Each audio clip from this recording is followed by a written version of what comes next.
A partir de la identificación de este brote en Argentina, que principalmente fue en Buenos Aires,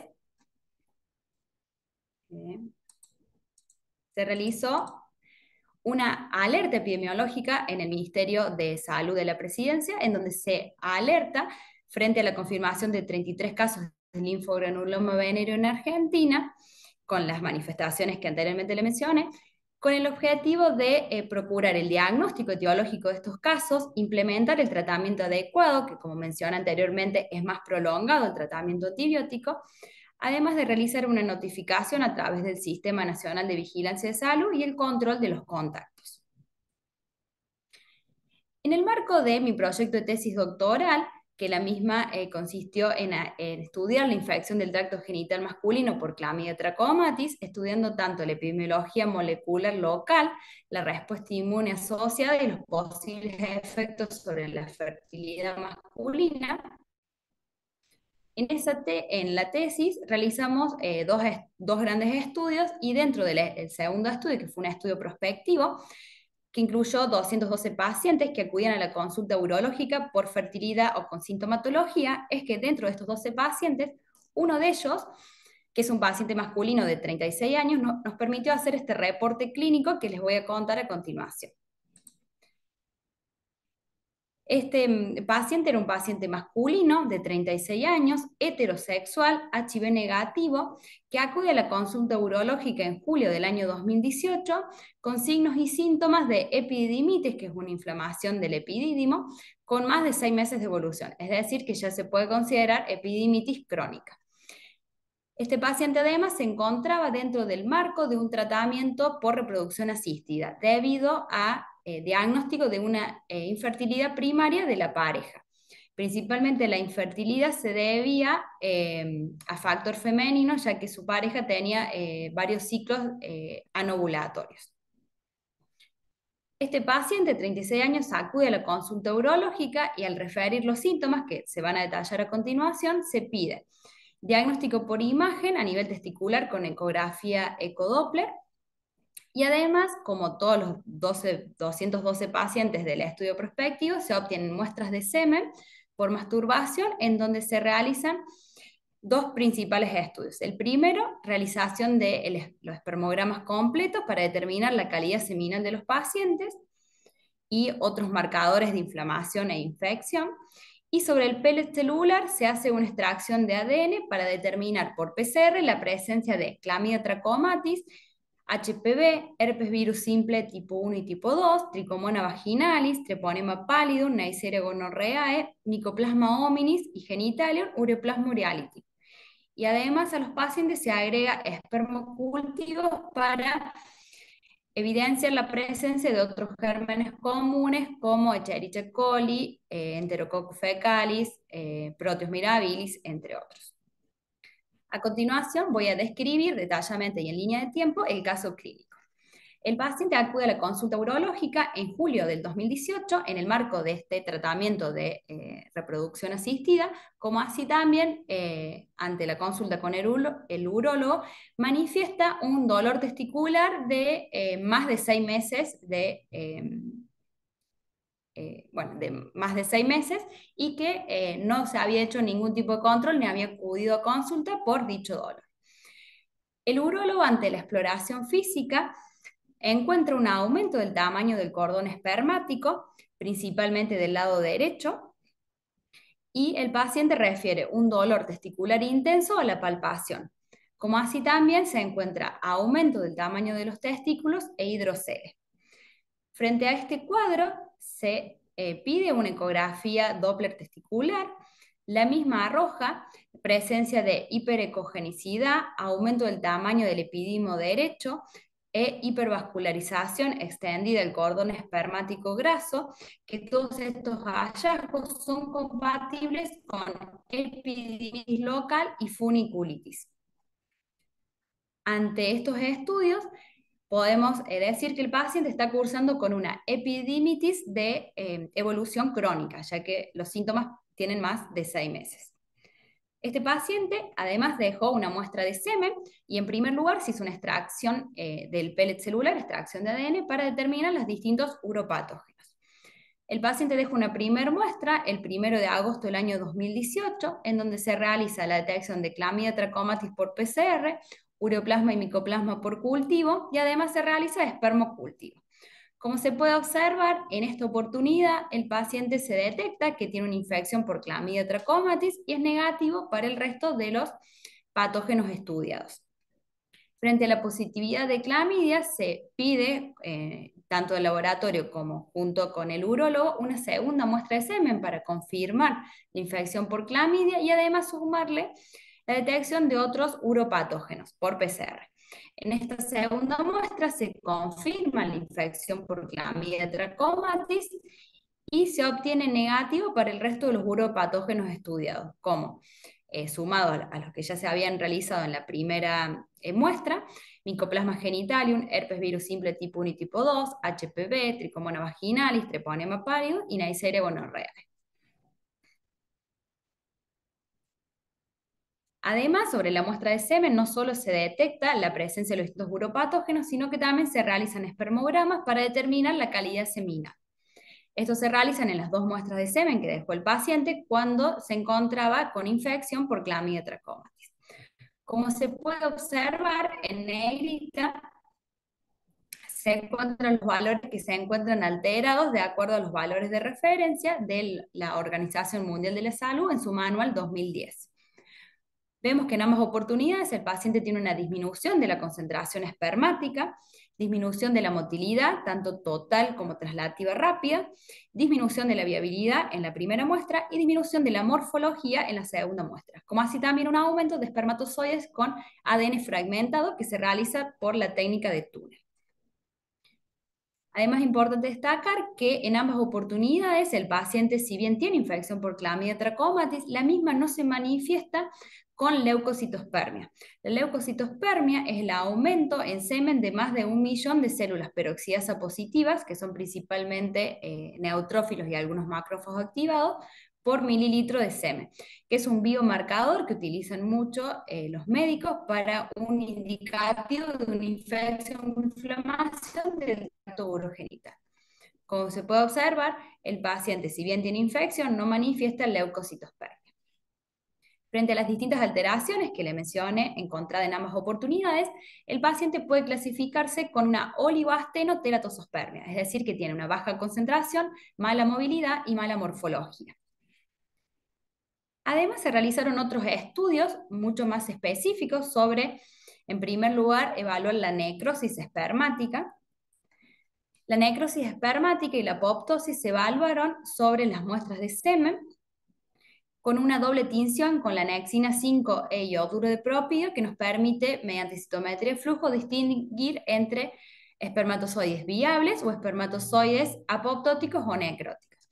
En el siguiente gráfico de histograma se muestran la frecuencia de espermatozoides necróticos en el paciente, los cuales se clasifican como negativos para nexina 5 y positivos para yoduro de propio.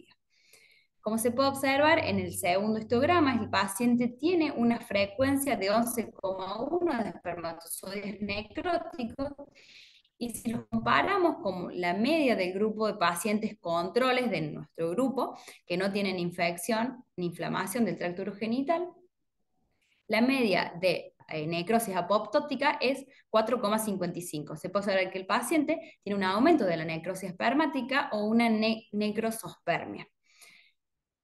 En este caso se utiliza pacientes controles para comparar debido a que no hay en la Organización Mundial de la Salud valores de referencia para este tipo de evaluación que se utiliza más a nivel de investigación. Además, se realizó la medición del el estado oxidativo del semen, cuantificando las especies reactivas de oxígeno o del inglés, que es ROS, en plasma seminal. Eso se realizó mediante quimioluminiscencia. Y como se puede observar, la segunda barra, que corresponde a la muestra de semen del paciente cuando está infectado por Clamidia trachomatis, tiene una elevada concentración de especies reactivas de oxígeno comparado con pacientes controles. Nuevamente, esto se realizó en comparación o en referencia con pacientes controles debido a que no hay estándares internacionales de referencia para el ROS seminal. Y esto nos indica el estado oxidativo del plasma seminal del paciente. que tiene un mayor estado oxidativo. Frente a la positividad de la infección por clamidia, se pasa a evaluar o a hacer biología molecular. La infección por clamidia se detecta por PCR mediante la amplificación de dos genes. Un gen del OMPA, que es un gen genómico de clamidia, y a su vez se amplifica genes del plásmido críptico, que tiene una mayor sensibilidad debido a que la bacteria posee mayor cantidad de copias de plásmido respecto a una copia genómica. Y además se realiza epidemiología molecular utilizando la técnica MLCT, que brevemente consiste en la amplificación de, en este caso, 5 genes de mayor variabilidad de clamidia, que no son housekeeping. Estos genes luego se secuencian y se comparan con secuencias que están disponibles en las bases de datos para asignar números alélicos a cada uno de los genes. Como asimismo la amplificación del gen OMPA luego se secuencia y se compara con las distintas variantes del gen OMPA para poder clasificar el genotipo de la bacteria. Al amplificar y secuenciar el gen OMPA, se identificó que este paciente estaba infectado con un genotipo L2, que es dentro de los genotipos correspondientes a los que causan linfogranuloma venéreo o asociado a los que causan linfogranuloma venéreo. Y en negro está al lado de cada uno de los genes el número alélico que correspondió de acuerdo a la comparación con las bases de datos, y se puede asignar que el paciente estaba infectado con un tipo secuencial 141. Este tipo secuencial resume la combinación de los alelos para cada uno de los genes. En la bibliografía hay 22, en la bibliografía, no, en la base de datos de MLCT, que es pública, hay 22 aislados de tipo secuencial 141, en donde todos los casos corresponden a variedades L2 y que se han encontrado principalmente en Países Bajos y en Estados Unidos. En septiembre del 2018, una vez que el paciente se terminó de hacer los estudios y vuelve a la consulta urológica frente a la infección por clamidia, el médico indica un tratamiento antibiótico con doxiciclina, 100 miligramos cada 12 horas por 45 días. Acá también es importante aclarar que para el tratamiento de clamidia y cepas que no fueran linfogranuloma venéreo, es el tratamiento con doxiciclina por 7 días. Y frente a cepas que sean linfogranuloma venéreo, como mencioné anteriormente, es un tratamiento más prolongado y en este caso el tratamiento se prolonga hasta 21 días. El centro en donde el paciente fue tratado, que es el FUCDIM en Córdoba, se realizó este tratamiento de antibióticos aún más extenso, que son para cepas LGB, que es por 45 días y es siguiendo lineamientos internacionales de la Sociedad Americana de Urología, en donde indican que para tanto epididimitis como prostatitis crónica es importante hacer un tratamiento aún más prolongado y recomiendan 45 días. Por eso es que este fue el tratamiento que se le indicó a nuestro paciente. Tras 40 días aproximadamente del tratamiento antibiótico, el paciente vuelve a la consulta del urólogo, en donde se observa una remisión casi completa de los signos o síntomas que tenía de epididimitis. Se pide una nueva ecografía Doppler, en donde la misma revela una clara reducción de la vascularización, el tamaño y la ecogenicidad de la epididimitis, que se observó en el estudio anterior previo en agosto. Además, el paciente presenta leves signos de inflamación crónica, como así también no hay signos de inflamación en el componente graso del cordón espermático. Por lo tanto, podemos decir que el paciente tiene una resolución de la epididimitis tras el tratamiento antibiótico. Además, el paciente, luego de la finalización del tratamiento antibiótico, se obtiene una segunda muestra de semen por masturbación, en donde se va a evaluar si tiene la cura microbiológica de la clamidia y como asimismo si no se ha infectado con algún otro uropatógeno. En esta muestra, que es del 11 de octubre del año 2018, se puede observar claramente en donde dio negativo para Clamidia trachomatis, como así también para el resto de los uropatógenos y los patógenos de espermocultivo estudiados. Por lo tanto, podemos decir que el paciente en octubre del 2018, además de una remisión de sintomatología de la epididimitis, tuvo también una cura microbiológica, tras el largo tratamiento antibiótico al que se fue sometido. Sobre la muestra de semen, nuevamente fuimos a evaluar los distintos parámetros de calidad seminal tras la finalización del tratamiento antibiótico y se puede observar en esta tercera columna que el paciente, cuando estaba infectado por Clamidia trachomatis, tenía una alteración, si recuerdan, de la concentración, de la motilidad, de la viabilidad y de la morfología, y tras el tratamiento antibiótico se ve una clara mejora de la concentración espermática a 26 millones por mililitro, una mejora de la motilidad, tanto total como traslativa rápida, respecto a cuando estaba por Clamidia, sin embargo, todavía se encuentra debajo de los valores de referencia. También una clara mejora de la viabilidad como de la morfología. En este caso, el paciente sigue sin presentar signos de leucocitospermia y mejora o disminuye la cantidad de espermatozoides con ADN fragmentado respecto a cuando el paciente tenía infección por clamidia. Entonces podemos ver que hay una clara mejora de distintos parámetros de calidad seminal. Cuando evaluamos la necrosis espermática, en el tercer histograma de abajo se puede observar que el paciente, tras la cura microbiológica, tiene una frecuencia de 5,6% de espermatozoides necróticos y podemos ver que han reducido respecto a cuando el mismo se encontraba infectado a valores similares a pacientes controles. Es decir, que también se encuentra una mejora de la viabilidad espermática.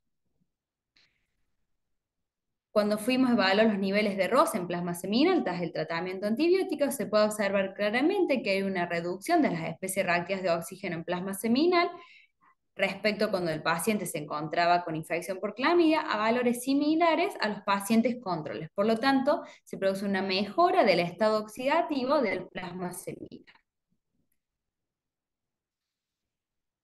Este trabajo fue publicado en mayo de este año en la revista Frontiers in Public Health con este título, en donde gran parte de lo que está en el trabajo fue lo que fui contando detalladamente en esta charla. Y como conclusiones de este trabajo, reportamos el primer caso de epidimitis asociado a Clamidia trachomatis, linfogranuloma venéreo L2 en el mundo. Y esto es importante porque la infección de Clamidia trachomatis sí se ha asociado a epidimitis, pero estuvo asociado a las cepas o a a las genovariedades de la D a la K, que eran los que principalmente causaban epidimitis. Y no hay reportes aún en la bibliografía, por eso fue el primero, el que realizamos en mayo, epidimitis asociado a Clamidia trachomatis que sean cepas linfogranuloma venéreo. La particularidad de este caso fue que fue la causante la L2, pero fue la primera asociada al linfogranuloma venéreo.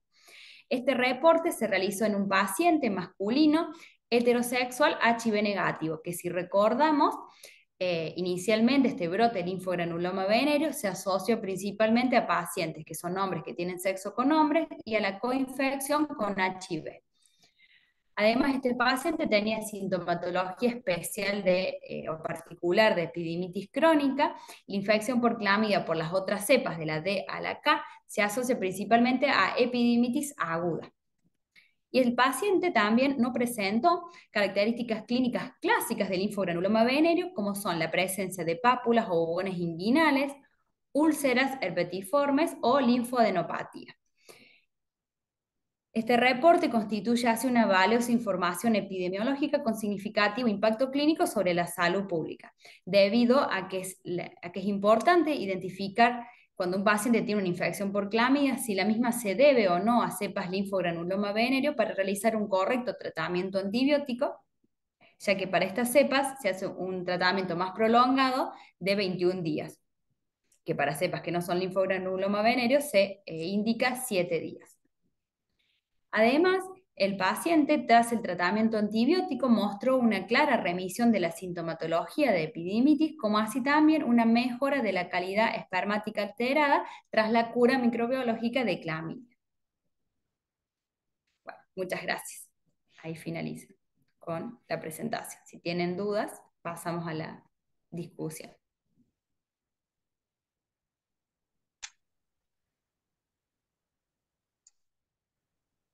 Muy linda presentación, Daniela. Excelente. Eh, no sé si hay preguntas, la pueden pasar por el chat o pueden abrir el micrófono si quieren. Yo tengo una, perdón. Daniela, Sí. ¿también analizaron a la pareja de este individuo, de este paciente? ¿Buscaron clamidia en la pareja? Sí, nosotros no buscamos en la pareja, en la clínica el FUDIM trata principalmente a hombres, bueno, principalmente a hombres, y el laboratorio con el que nosotros trabajamos en colaboración es de andrología. Sin embargo, cuando el médico detecta la infección por clamidia, empíricamente se trata a la pareja y confirmamos si la misma fue a otro centro o algo a realizar el diagnóstico por clamidia y no, directamente se trató empíricamente.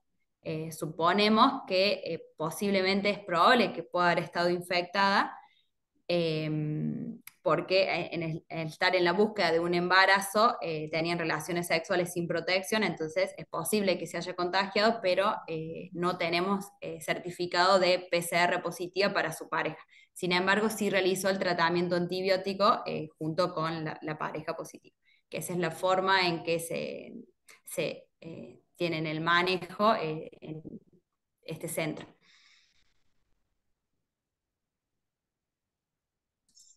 Perfecto. Patricia Merquiaro, buenas noches, Hola, ¿cómo va? ¿cómo andás? ¿Qué Vos que tal? estás interiorizada en el tema, ¿qué nos puede aportar? Sí, mira, nosotros hacemos actualmente el diagnóstico molecular, lo estamos, bueno, estamos poniendo a punto por sistemas automatizados, pero también tenemos unos eh, eh, genes como, digamos, amplificación de genes por PCR in-house. ¿Vos tenés alguna recomendación en particular de los sistemas automatizados o a lo mejor los kits, algún kit comercial que se destaque? Porque actualmente ahora compramos uno de Biasure que detecta diferentes genes de clamidia, bueno, y de otros patógenos de transmisión sexual. eh, Tendríamos que ver a ver si amplifican, viste, como el on-bound o el críptico, viste, el plásmido. Ujú, exacto. Nosotros caseramente tenemos por punto final o por, bueno, también lo tenemos por real time, de las dos cosas, de OMPA y del plásmido. ¿Qué me decís al respecto? O sea, también con respecto a estos blancos. Si es, sí o sí Sí, simplificar los dos, porque a veces se ha descrito que a veces puede haber alguna agresión en el plásmido y bueno, sí, necesitaría cepas amplificar los dos. libres de plásmido también, que circulan en pacientes. Sí, yo con respecto, nosotros sí hacemos por PCR in-house, punto final, esta detección, es tanto por el OMPI y el plasmio críptico, se le hacen los dos a todos los pacientes. Hasta el momento yo, todos los pacientes que tuvimos, que en total fueron 68, yo acá solo mostré un caso, siempre dieron positivos para los dos, por lo tanto no detectamos cepas libres de plasmio, que sí se han reportado. Normalmente eran principalmente a nivel de laboratorio, pero ya se han detectado en pacientes. Por eso es importante hacer los dos genes, porque si solo tenés el plasmio críptico, podrías estar no detectando estos pacientes que son libres de plasmio. Hasta el momento creo que en Argentina no se han detectado estas cepas, pero bueno, circulan en el mundo y pueden aparecer por la globalización tranquilamente. Nosotros la realizamos in-house. El laboratorio, que tenemos como un doble control con el laboratorio de andrología, bueno, ellos los derivan a otro laboratorio y hacen con un kit comercial que solo detecta el plasmio críptico. Nosotros Claro, tuvimos, al principio teníamos como una correlación exacta, si ellos le daban positivo, nosotros también, negativo no. Cuando fuimos a lo largo de los años con los pacientes, encontramos algunas diferencias en donde yo le detectaba clamidia y ellos no, y en algunos casos, que fueron los menos, ellos no le detectaban y yo sí. Perdón, yo no le detectaba y ellos sí. En la mayoría de los casos fue al revés. Yo creo que el kit comercial que ellos usan, ellos pasan 200 microlitros del semen para hacer extracción de ADN. Yo en mi caso, como el plasma seminal lo utilizamos para medir citoquinas y otros mediadores inflamatorios, solo utilizaba el pellet, y el pellet de la mayor cantidad de semen que pudiera obtener, principalmente Claro, eran la sensibilidad era 500. mayor. Entonces la sensibilidad me parece que es mayor por ese tipo de concentración que se Claro, realiza, que entiendo que puede venir por esa parte. claro, porque Eh, el kit, como, aparte, claro, también además depende de las extracciones que vos hagas, los kits que vos tengas de extracción Exactamente, de nosotros muestras. hacemos una centrifugación del pellet entre 500 a 1 mililitro de semen, separamos el plasma seminal para hacer las otras determinaciones y eso lo resuspendíamos en 200 microlitros de agua de free de PCR y ahí empezamos la extracción de ADN, digamos. Pero tenemos mucha mayor cantidad de, digamos, de células, principalmente epiteliales y espermatozoides, para hacer la extracción. Eh, y cuando yo ¿Y fui, cuánto recomendás mínimo? O sea, porque vos decís que 200 usan, la mayoría de las técnicas, viste, te pide 200. sí, 200. Nosotros lo mínimo que usaron éramos 500 microlitros hasta 1 mililitro Claro. de semen completo, cual extraíamos solamente el pellet, por eso era que podíamos usar el kit con 200. No tuvimos problemas en que, porque algunos kits de extracción por ahí, según la viscosidad del semen, a veces es difícil pasar. En este caso, a solo utilizar el pellet y resuspenderlo en agua, no tuvimos problemas de saturación de columnas. Es que Ah, claro. La que la centrifugación y poner agua te hace que te lice un poquito esa. claro, que sea una muestra como más aceptable para la columna, digamos. ¿Y Y cómo con, lo conservas el semen? Ah, ¿lo pones en la heladera? después a la extracción o No, el no, no, semen, no, al material clínico, entre el tiempo que lo sacaban y ustedes lo conservaban. a Digamos, el tiempo de 36 grados. conservación, A 36 ¿cómo? grados, a 36 grados, pero le hacíamos la extracción lo más rápido que pudiéramos, digamos, porque, digamos, la logística era buscar la muestra al laboratorio que queda cerca de la Facu, por lo tanto eso nos demoraba 20 minutos. Lo traíamos bueno, entre temperatura ambiente y cercana a la corporal, como para que esté a 36 grados. Después se ponía en un baño a 36 grados y ahí nosotros hacíamos, bueno, inicialmente sacamos la muestra para hacer por citometría de flujo y, bueno, era en colaboración con otros compañeros, entonces mientras uno iba haciendo citometría de flujo, el otro iba haciendo la extracción. Entonces como que se hacía lo más Claro, rápido posible. Después se claro, conserva a 20 grados. claro. Claro, 20 grados, digo, porque Ujú. vos por el estudio del SEA, buscar la clamidia, a lo mejor la muestra se puede poner en heladera, o sea, no hace Claro, falta sí, sí, la exactamente, Sí, no, temperatura en de termograma. dejarlo sí, a 36 grados. sí, para eso no hay. Claro, claro, sí, por eso, Ujú. vos lo hacías, no, yo te preguntaba particularmente para la PCR, ¿cuánto puede durar el Sí, semen, la muestra, hasta procesarla para PCR, te sí. decía yo particularmente? Inicialmente, cuando nosotros pusimos a punto estas PCRs buscando controles positivos para todos los patógenos, por ahí el laboratorio nos juntaba varias muestras y las ponía en la heladera y nosotros le hacíamos la extracción quizás, Claro, no sé, una semana después y no tuvimos problemas. O sea, por ahí al principio para hacer los controles, etcétera, claro. pasaban tiempo en la heladera y no tuvimos inconveniente. Bueno, En bueno, Buenos yo muy gracias. Aires, Yo ahora, bueno, ah, voy a tratar de probar el equipo este nuevo que tenemos y lo comparo con las PCR in-house, digamos, que tenemos nosotros.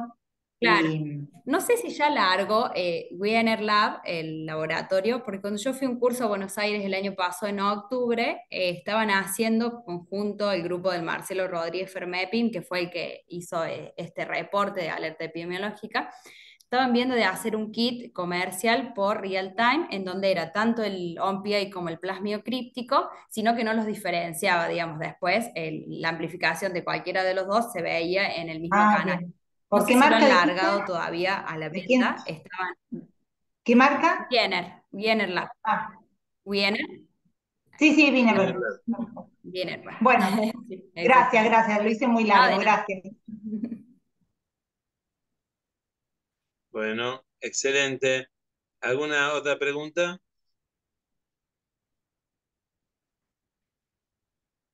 A ver el chat. Norberto, La última pregunta. ¿Quién lo secuenció? Eso se mandó nosotros hicimos la amplificación y se secuenció en MacroGene en Corea. Ah, bien, bien, bien. Está. Ahí hicimos que es por, ahí se me fue Sanger, el método, Sí, sí, sí, sí. secuenciamiento Sanger. Sí, porque incluso en Buenos Aires, mis amigos de la UBA habían dejado de secuenciar y mandaban a Corea porque era mucho más barato. Sí, sí, es mucho Entonces, más barato. Ujú, sí, exactamente. y Algunos mandan a Estados Unidos, no recuerdo la universidad, La porque con Universidad de Maine. Macrogy, ah, ¿Maine puede ser? sí, puede La de ser, Maine. porque no, porque Nosotros nosotros en algunos mandamos, pacientes una vez nos demoró,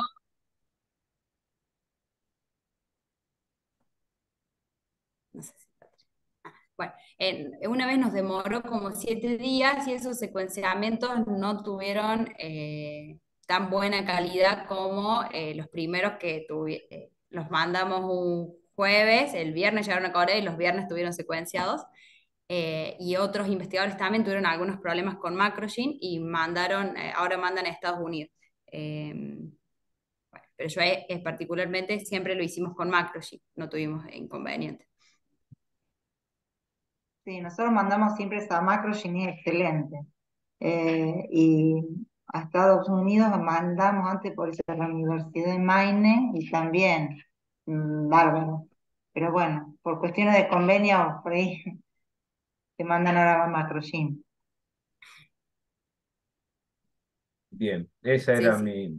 mi última duda, por a ver si era algo Sí. más local o si Sí, yo ahí estaban no todos brindando. aclaré, o sea, la importancia de este caso es que, por lo menos en las clínicas acá en Córdoba, se quedan con si es clamidia o no es clamidia y no buscan si son linfogranuloma venéreo o no.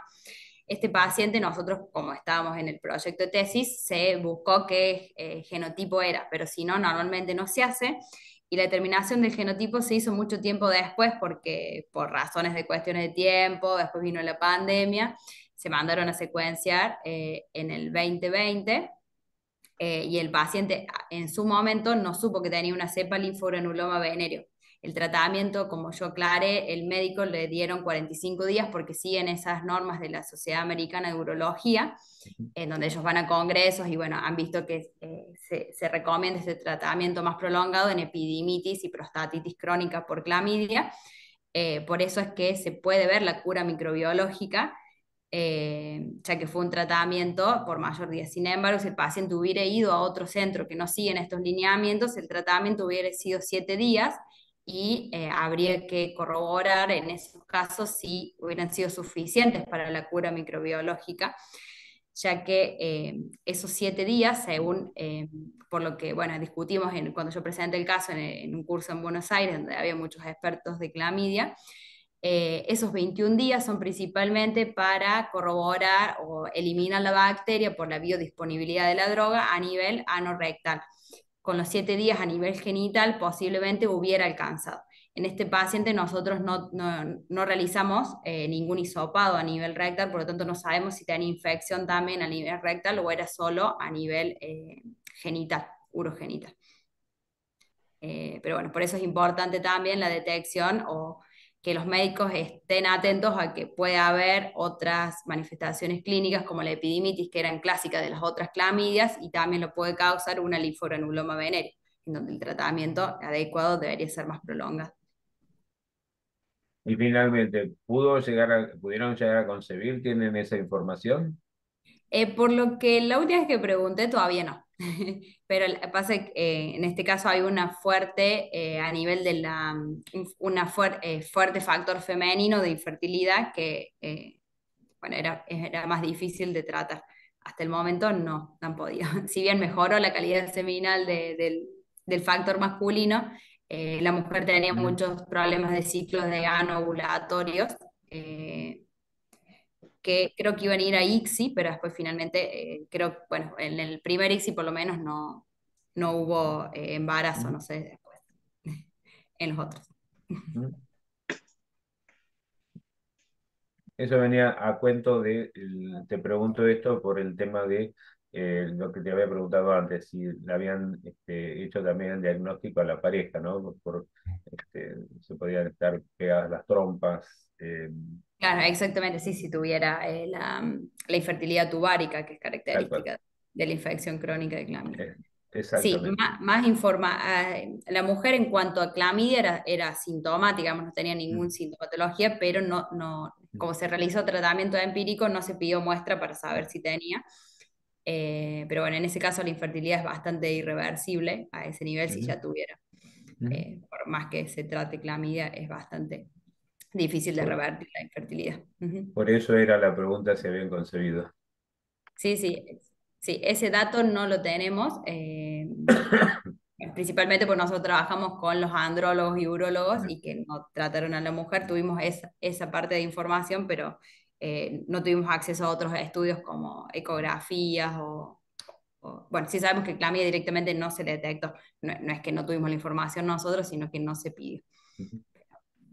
Sí, eso nos quedó esa parte de que incluso en el paper también nos preguntaron y bueno, fue lo que pudimos responder de que eran los únicos datos que teníamos sobre la pareja. Bien, me encantó, no sé, Eduardo, de mi parte estoy encantado con el trabajo. Muy buen trabajo, excelente presentación. Y bueno, si no sé si hay alguna otra pregunta en el chat. Muy interesante, muchas gracias a todos. Todos agradecimientos en el chat. Y bueno, iríamos cerrando, Norberto, si te parece. Sí, sí, sí.